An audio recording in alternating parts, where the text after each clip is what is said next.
Happy December. I hope you're enjoying the videos this month. I've been working really hard. It's been so much fun. 2019 has been the best reading year I've had in quite some time. As we wrap up, I know there's a couple more weeks, but I'm pretty busy. I'll probably only finish one, maybe two more books before the end of the year, and maybe like not even. Today, I wanted to tell you every book I read in 2019. Compared to a lot of people I know, it's not that many, but compared to most people I know, it's quite a few, and I'm proud of my number this year. So I just wanted to tell you and give like a 5-second review of all of them. First up this year, I finished Six of Crows by Leigh Bardugo. Really had so much fun with this. It was the first fantasy book I'd read in a minute, so I really loved diving into this story. The next book I read this year was The Lover's Dictionary by David Levithan, which I have at my apartment, but I must have put it somewhere because I've picked it up so many times since reading it. I literally just looked for it for like 10 minutes and kind of nervous. The next book I read was The Gentleman's Guide to Vice and Virtue by Mackenzie Lee. I had so much fun listening to this audiobook on my way to a faraway job early on in the year. It was fun, liked it, didn't love it. It was one of those for me, but I would like to read the sequel, so we'll see about that. The next book I read was Giovannis Room for the first time ever. I can't believe it took me this long to read this book, but I loved it. Absolutely stunning experience reading this book. Highly recommend. Essential queer literature.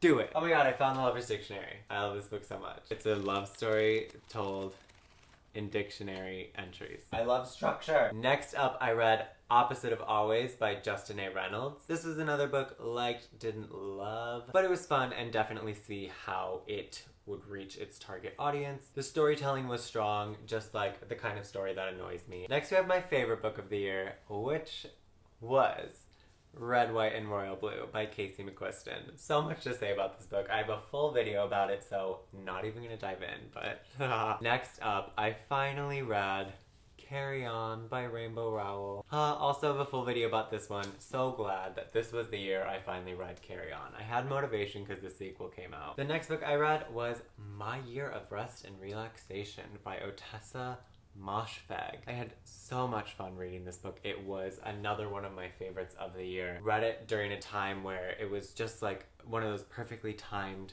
books that come into your life. Very prose driven, like such an interesting main character. It was nice to read something with like a bit of an older protagonist as opposed to like YA characters. She was like 24 in this book. The next book I read was The Music of What Happens by Bill Konigsberg. This book was so sweet and so nice. It's a queer romance told in a very unique setting.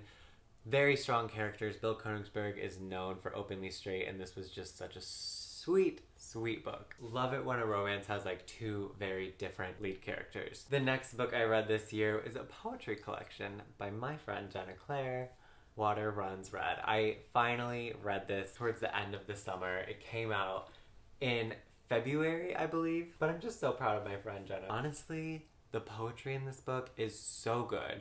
The story that's woven through every section, absolutely stunning, really hit me, really inspired me. Like, I'm not even saying that because I don't know that she'll watch this. I'm just so proud and happy.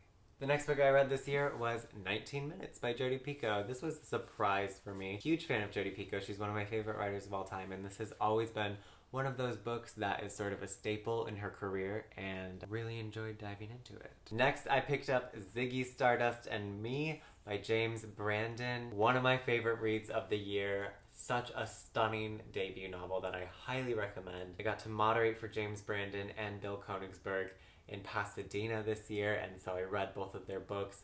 Huge fan of both of these books. Such amazing queer YA this year.